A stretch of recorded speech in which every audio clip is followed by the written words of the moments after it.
بسم اللہ الرحمن الرحیم۔ السلام علیکم ناظرین، welcome back to my YouTube channel حکمت کے موتی۔ ناظرین، امید کرتا ہوں کہ آپ سب خیریت سے ہوں گے اور دعا کرتا ہوں کہ اللہ تعالیٰ آپ سب کو اپنی حفظ و ایمان میں رکھے۔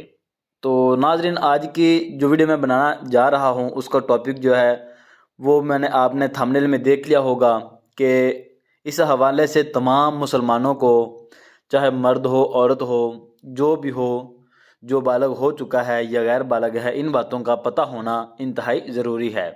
خاص طور پہ جو شادی شدہ حضرات ہیں ان کو ان باتوں کا علم ہونا بے حد ضروری ہے، کیونکہ آج کی ویڈیو خاص طور پر ان کے لیے ہی بنائی گئی ہے کہ وہ دیکھ سکیں کہ حیض کے کتنے دن بعد جو ہے وہ آپ اپنی شریک حیات سے ہم بستری کر سکتے ہیں، اور اسلام میں جو حیض کی مدت ہے وہ کتنے دن کی ہے، اور دوسرا حیض کے ختم ہونے کی نشانیاں کیا ہیں۔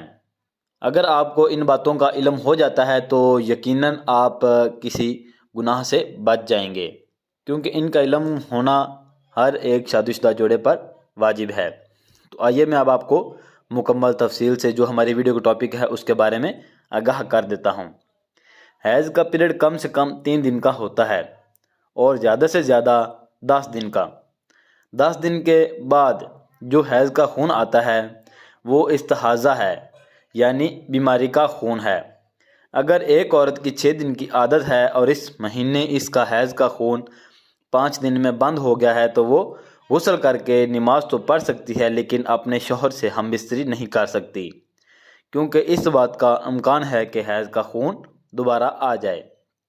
عادت کے 6 دن پورے ہونے کے بعد وہ اپنے شوہر سے ہم بستری کر سکتی ہے۔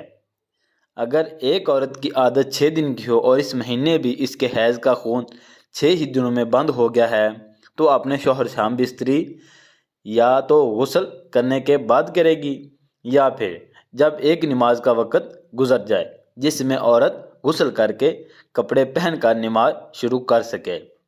اور حیض ختم ہونے کی جو نشانیاں ہیں وہ بھی آپ نے ملاحظہ فرما لینی ہیں، کیونکہ ان باتوں کا علم ہونا بہت ضروری ہے۔ جب خون بند ہو جاتا ہے تو یہ بھی حیض ختم ہونے کی نشانی میں تصور کیا جاتا ہے۔ جب مکمل طور پر خاصتاً سفید رطوبت خارج ہونے لگے، جب 10 دن سے زیادہ کا وقت گزر جائے، یعنی کہ جب 10 دن سے زیادہ کا وقت ہو جائے، 10 دن سے 11-12 دن ہو جائیں تو یہ بھی حیض ختم ہونے کی نشانی ہے۔ اللہ ہمیں سمجھنے اور عمل کرنے کی توفیق عطا فرمائے، آمین۔ اگر آپ کو میری یہ ویڈیو اچھی لگی ہو تو میرا چینل کو آپ نے سبسکرائب بھی کرنا ہے اور ویڈیو کو لائک بھی کر دینا ہے۔ شکریہ۔